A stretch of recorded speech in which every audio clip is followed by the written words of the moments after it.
Stefan Iasonidis drugged and raped me in 2010 when we were together. And he joked later that he had to break me.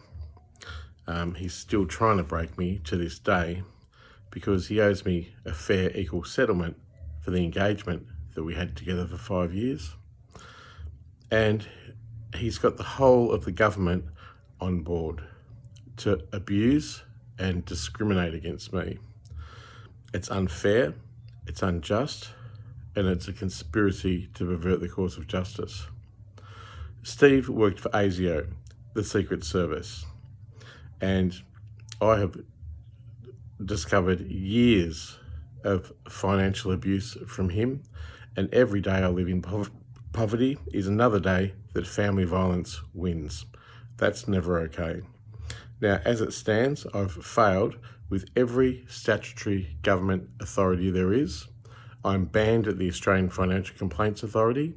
My human rights abuses have been documented, but the Australian Human Rights Commission refuses to investigate. I'm a public official, not only because I'm a spouse of a former partner. I can make a public interest disclosure because I'm the spouse of a former public official, and I am a public official because I worked in a hospital, and I served under a government contract, and also I have a statement from the Federal Court of Australia which says that I was employed by the Department of Social Security. And I'm a failed whistleblower. I've never been able to go to police, and I have never ever been able to get a lawyer. And this has damaged me profoundly. The problem's systemic and it's political. Let me repeat myself. Stefan Iasonidis, born 11th 10th 71, who was my former partner, drugged me with meow meow, with acid and other stuff, and he raped me. He threatened to kill me if I ever spoke about it, but I'm speaking about it. And further, because of my whistleblowing, apparently he was done for $1 million embezzlement because he sold a house when we were together for over $1 million, and he locked it in an offshore tax haven. Hello, authorities come knocking, and all of a sudden he's been done for embezzlement. He should be in jail, and now he's threatened through a carrier service grinder to kill not only me, but to kill my dog. It's not okay that I've been drugged and raped and can't report it to police, because all they want to do is lock me up with the Mental Health Act, which they've done time and time again. It's true I suffer from a mental illness, but that doesn't exclude that a conspiracy is actually happening. And a conspiracy relies on the victim's closest and dearest friends and family to fall victim to it.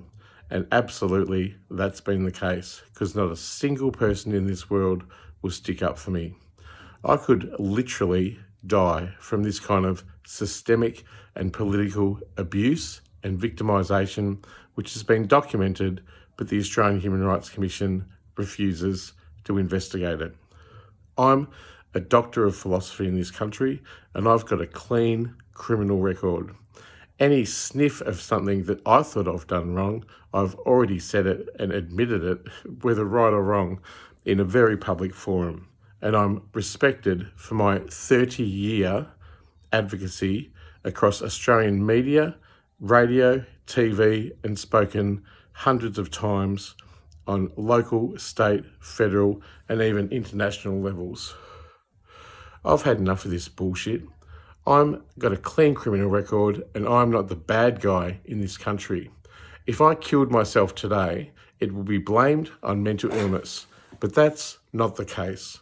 It's the case of literally dozens of corrupt public officials and lawyers and politicians, and they're all on the side of Steve Iasonidis, a tax fraud, a malicious sociopath, and a narcissist who convinces people with his smooth talking that I'm the bad guy, and he's convinced an entire government that we weren't even together, which is an absolute fact of life.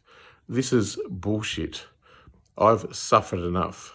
I have all the evidence all together. I have evidence that he earned about 30, 40 grand a month while I was on a disability pension and living off a total permanent disability payout. He exploited me over 5 years and further left me homeless with his dying dog, Chopper, named after Chopper Read, because he was actually a drug mule and he was present at murders, and he was present at a murder, he told me, at Collingwood Town Flats, where a Vietnamese man was shot and killed, and he was also present at other murders in Alice Springs and Broome. And the police won't even listen to me. I've tried even to go right up to the Ombudsman, and the Ombudsman refused all further contact. And I've even asked the Prime Minister to intervene, and he tells me to go to Attorney General Mark Dreyfus, who's never helped me or acknowledged me. And his office has then referred me to IGIS, who already know about Iasonidis, and the Commonwealth Ombudsman, where I'm a failed whistleblower, and they refuse further contact. I could literally die from this oppression. I have no money, I have no rights in this country, and I haven't got a friend to rely on. This is absolute bullshit. And let me just clearly state once again, this is a police issue. Stefan, depending on who he's trying to fleece, Iasonidis drugged and raped me in 2010.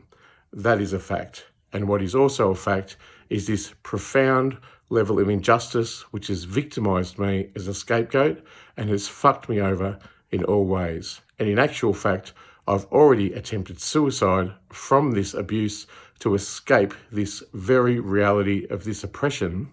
And then that suicide attempt, which was deemed fatal, was then covered up by the Mental Health Complaints Commissioner, the Health Complaints Commissioner, the police, IBAC, NHPOPC, APRA, and the Ombudsman. I'm really over it. I'm asking for some help. Will someone believe my story? I've put my pay ID down below. I don't have any rights in this country. I can't go anywhere. I can't speak to anyone. This is really doing my head in, and I've had to be very strong to try and suffer the burden of this profound government oppression. The government is corrupt, and they're protecting powerful key political stakeholders like Steve Iasonidis, who are literally rapists and tax fraud people, as opposed to me, who's spent 30 years trying to advocate for people in this country and who's fundraised for the Royal Children's Hospital and who's got a human rights award and a clean criminal record. I just want to say a big fuck you to the government and a big fuck you to Steve Iasonidis, the rapist who drugged me, and now that the government absolutely still have his back. It's abhorrent what's happening to me, and not a family member will stick up for me, not a friend will stick up for me, because it's too big. This is how scapegoating works. I'm Richard McLean, Dr. Richard McLean, thank you very fucking much, and I'm a scapegoat of the Australian society, and I want my day with justice. All I wanted was a place for my dog, a place with food and medicine, and a home. It's not very much to fucking ask for. It is actually a human right, and the human rights of a person with a disability that Australia has ratified in 2008 actually says that they must be provided with appropriate accommodation. I don't have any. I want people to stand on my side. Will you stand on my side? Will you stand against rape and tyranny? Will you stand against the government conspiracy? Will you stand against me being banned to Africa? Will you stand against my documented human rights abuses not being investigated by Australian Human Rights Commission? Will you stand against Anthony Albanese not doing anything and referring me to other agencies?